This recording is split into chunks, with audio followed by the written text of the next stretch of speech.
गोलगप्पे खाने पर किस देश ने बैन लगा दिया है और क्यों? क्या आप जानते हैं कि वह कौन सा देश है जहां डेड बॉडी की राख का सूप पिया जाता है? क्या आपको पता है कि बस में सीट बेल्ट क्यों नहीं होती है? क्या आप जानते हैं कि अगर जहाज में किसी की मौत हो जाती है तो उसकी डेड बॉडी के साथ क्या किया जाता है?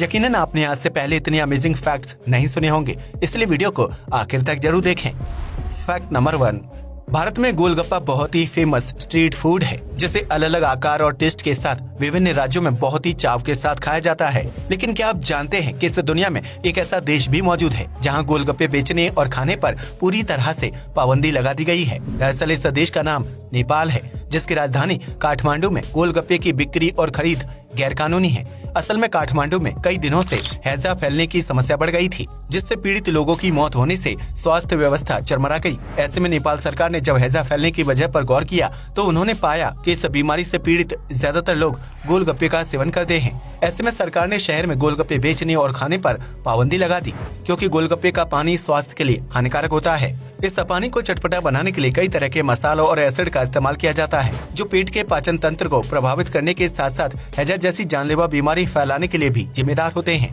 ऐसे में अगर आप कभी नेपाल घूमने के लिए जाएं, तो गलती से भी पानी पूरी या गोलगप्पे खाने के बारे में ना सोचें।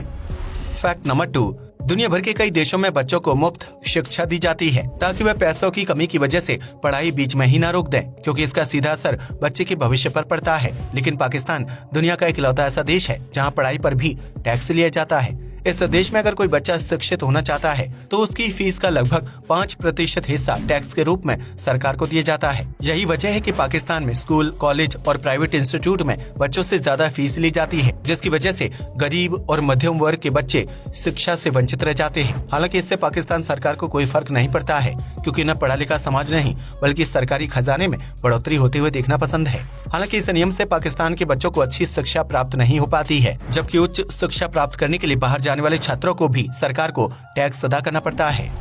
फैक्ट नंबर 3, दुनिया में कई तरह के ब्यूटी कंपटीशन होते हैं, जिसमें लड़के और लड़कियां हिस्सा लेते हैं। ठीक इसी प्रकार पालतू जानवरों के लिए भी ब्यूटी कंपटीशन या दूसरी तरह की प्रतियोगिताओं का आयोजन किया जाता है, जिसमें सबसे बेहतरीन जानवर को विजेता घोषित किया जाता है। लेकिन क्या आप जानते हैं कि इस दुनिया में एक ऐसा शहर भी मौजूद है जहां सबसे अगली डॉग यानी कि बदसूरत कुत्ते के चुनाव के लिए प्रतियोगिता का आयोजन किया जाता है? जी हाँ, आपने बिल्कुल सही सुना।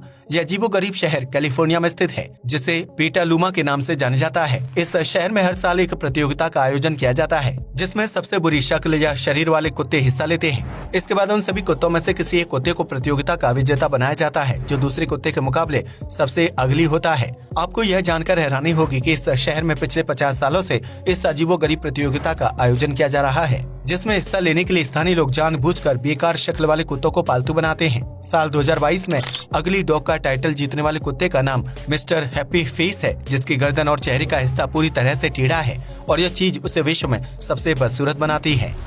फैक्ट नंबर 4, हर बच्चा अपने बचपन में चाबी वाले खिलौनों से जरूर खेलता है, जिसमें चाबी भरने के बाद खिलौना काफी देर तक अपने आप हिलता या गाना बजाता रहता है। लेकिन क्या आप जानते हैं कि इसी टेक्नोलॉजी का इस्तेमाल करते हुए साल 1910 में स्विट्जरलैंड में एक अनोखा पंखा बनाया गया था, जो चाबी की मदद से चलता था? जी हाँ, आपने बिल्कुल सही सुना। उस पंखे का नाम विंड अप और क्लॉकवर्क था, जिसे ई पिलर्ड नामक कंपनी द्वारा बनाया गया था। यह एक छोटा टेबल फैन था, जिसे गार्डन या उन जगहों पर इस्तेमाल किया जाता था जहां बिजली का कनेक्शन नहीं होता था। यह पंखा एक बार चाबी भरने पर लगभग 30 मिनट तक नॉन स्टॉप चलता था, जिसकी वजह से उस दौर में इस पंखे की डिमांड काफी ज्यादा थी। हालांकि बीतते वक्त के साथ टेक्नोलॉजी एडवांस होती चली गई और लोगों ने नई तरह के पंखों का इस्तेमाल करना शुरू कर दिया। लेकिन यह चाबी वाला पंखा आज के दौर में ही कई जगहों और लोगों के लिए मददगार साबित हो सकता है। फैक्ट नंबर 5, आपने अक्सर सुना होगा कि मसाज करने से न सिर्फ शरीर की थकान दूर होती है बल्कि मानसिक शांति भी मिलती है। लेकिन क्या आप जानते हैं कि दुनिया भर में कई तरह की अजीबोगरीब मसाज की जाती है, जिनमें से एक है पाब्लो मसाज। इस मसाज का आनंद उठाने के लिए आपको थाईलैंड जाना होगा, जहां बैंकॉक और पटाया जैसे शहरों में पाब्लो मसाज बड़े पैमाने पर की जाती है। इस मसाज के लिए मरे हुए जानवरों के सींगों का इस्तेमाल किया जाता है, जिन्हें आग की मदद से अंदर से गर्म किया जाता है। फिर उन गर्म सींगों को शरीर के विभिन्न अंगों में चिपका दिया जाता है, जो वैक्यूम की वजह से काफी देर तक त्वचा से चिपके रहते हैं। पाब्लो मसाज से शरीर में रक्त संचार बेहतर होता है, जबकि त्वचा पर मौजूद डेड सेल्स भी आसानी से निकल जाते हैं। इसके अलावा यह मसाज मांसपेशियों की अकड़न को दूर करने के साथ साथ मानसिक शांति पहुंचाने का काम करती है, जिसकी वजह से मसाज ले रहे व्यक्ति को बहुत अच्छा एहसास होता है। थाईलैंड में कई लोग सड़क किनारे पाब्लो मसाज का लुत्फ उठाते हुए देखे जा सकते हैं। जिनमें पुरुषों की संख्या सबसे ज्यादा होती है और वे अपने पीठ व कंधे के दर्द से राहत पाने के लिए पावलो मसाज लेते हैं। फैक्ट नंबर 6, आमतौर पर भारत में फुल मून के दिन नॉनवेज नहीं खाया जाता है क्योंकि इसे धार्मिक रूप से अच्छा नहीं समझा जाता है। लेकिन फुल मून पर नॉनवेज न खाने का लॉजिक सिर्फ आस्था से ही नहीं बल्कि साइंस से भी जुड़ा होता है। दरअसल फुल मून की रात पृथ्वी पर चंद्रमा का ग्रेविटेशनल पुल ज्यादा होता है, जिसकी वजह से अगर उस रात को व्यक्ति नॉनवेज का सेवन करता है तो उसे डाइजेस्ट कर पाना शरीर के लिए मुश्किल हो जाता है और इसकी वजह से इंसान की तबीयत भी खराब हो सकती है। ऐसे में डेनमार्क ने अपने देश के नागरिकों की सेहत और सुरक्षा का ध्यान रखते हुए एक अनोखा नियम बनाया है, जिसके तहत फुल मून की रात किसी भी व्यक्ति को नॉनवेज खाने की इजाजत नहीं है। अगर कोई व्यक्ति इस नियम की अनदेखी करते हुए नॉनवेज बनाता या खाता है तो उस स्थिति में व्यक्ति को दोषी मानते हुए जेल की सलाखों के पीछे भेज दिया जाता है। यही वजह है कि डेनमार्क में फुल मून की रात लोग वेजिटेरियन फूड खाते हैं, जबकि होटल और रेस्टोरेंट में भी ग्राहकों को शाकाहारी भोजन ही सर्व किया जाता है। फैक्ट नंबर 7, यूँ तो हमारे देश में बंदरों के आतंक से कई शहर परेशान हैं, जहां बंदर अपने पूरे झुंड के साथ घरों के अंदर तक पहुंच जाते हैं। लेकिन इन बंदरों को भगाने के लिए किसी को नौकरी पर नहीं रखा जाता है, बल्कि लोग अपनी सूझबूझ से खुद ही बंदरों को भगाने की कोशिश करते हैं। हालांकि भारत के संसद भवन में बंदरों का आतंक इतना ज्यादा बढ़ गया था कि सरकार को इस समस्या का समाधान ढूंढने के लिए कुछ लोगों को ही नौकरी पर रखना पड़ा, जिनका काम सिर्फ बंदरों को भगाना है। यह लोग संसद भवन के आसपास मौजूद गार्डन में दिन भर निगरानी करने का काम करते हैं और जैसे ही उन्हें कोई बंदर दिखाई देता है तो वह लंगूरों की आवाज निकालकर बंदरों को दूर भगाने की कोशिश करते हैं। इतना ही नहीं, इन लोगों को कुछ स्पेशल गन भी दी गई हैं, जिसे फायर करने पर जोरदार आवाज आती है। ऐसे में बंदर उस आवाज को सुनकर डर जाते हैं और गार्डन से दूर भाग जाते हैं, जबकि बंदरों को भगाने के बदले उन कर्मचारियों को हर महीने 18,000 रुपए सैलरी दी जाती है। इस बात से आप समझ ही सकते हैं कि बंदरों ने संसद में कितना आतंक मचाया होगा, जिसकी वजह से सरकार को उन्हें भगाने के लिए लोगों को नौकरी पर रखने की जरूरत पड़ रही है। फैक्ट नंबर 8, सर्दी के मौसम में कई लोग वेज या नॉन वेज सूप पीना पसंद करते हैं, जो शरीर को गर्माहट देने के साथ साथ खांसी और जुकाम जैसी समस्या से छुटकारा दिलाने में मददगार साबित होता है। लेकिन क्या आपने कभी ऐसे सूप के बारे में सुना है जिसे बनाने के लिए राख का इस्तेमाल किया जाता है? अगर नहीं तो हम आपको बता दें कि अमेरिका के वेनेजुएला और ब्राजील के जंगलों में यानोमामी नामक जनजाति समूह के लोग निवास करते हैं, जो कई सदियों से प्राचीन परंपरा का पालन करते आ रहे हैं। इस जनजाति समूह की एक प्रथा के अनुसार जब किसी व्यक्ति की मृत्यु हो जाती है तो उसके शव को आग में जला दिया जाता है। इसके बाद शव की उस राख को इकट्ठा कर लिया जाता है और कच्ची केले के साथ पकाकर एक सूप तैयार किया जाता है, जिसे मृतक के परिवार के सभी लोग पीते हैं। इस जनजाति के लोगों का मानना है कि डेड बॉडी की राख से बना सूप पीने से मृतक की आत्मा को शांति मिलती है, जबकि उसका आशीर्वाद जीवन भर परिवार के लोगों को मिलता रहता है। यही वजह है कि यानोमामी ट्राइब के लोग मृत व्यक्ति को जलाने के बाद उसकी राख का सूप बनाकर पी जाते हैं, जिससे दाह संस्कार से जुड़ी बहुत ही अहम परंपरा माना जाता है।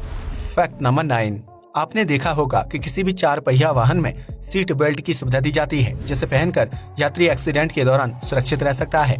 लेकिन क्या आपने कभी सोचा है कि बस में सीट बेल्ट की सुविधा क्यों नहीं दी जाती है, जबकि उसमें कई लोग यात्रा करते हैं? दरअसल इसकी सबसे बड़ी वजह बस की लंबाई और डिजाइन है, जिसकी वजह से उसकी हर सीट पर बेल्ट की सुविधा नहीं दी जाती है।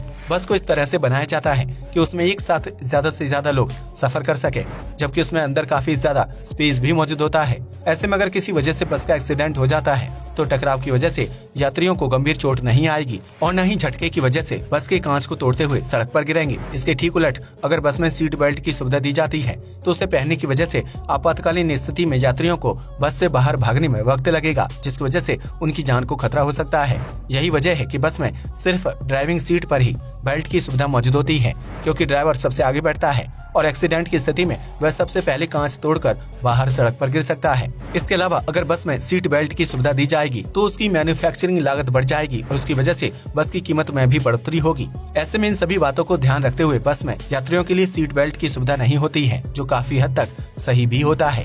फैक्ट नंबर 10, दुनिया में लगभग हर देश सामान के ट्रांसपोर्ट और यात्रा के लिए समुद्री जहाज का इस्तेमाल करता है, जो यातायात का सबसे पुराना और सुलभ साधन है। ऐसे में आज भी कई लोग जहाज में यात्रा करते हैं, जो बहुत लंबी होती हैं। यही वजह है कि हर साल लगभग 200 लोग समुद्र में जहाज पर यात्रा करने के दौरान दम तोड़ देते हैं। ऐसे में क्या आपने कभी सोचा है कि समुद्र के बीचों बीच जहाज पर मरने वाले लोगों की डेड बॉडी के साथ क्या किया जाता है? अगर नहीं तो हम आपको बता दें कि जो विशाल आकार के क्रूज शिप होते हैं उसमें तमाम सुविधाओं के साथ एक शव गृह भी बनाया जाता है। इस शव गृह में एक साथ लगभग 10 डेड बॉडीज को रखने की सुविधा होती है, जिससे कॉफिन में यात्रा के खत्म होने तक सुरक्षित रखा जाता है।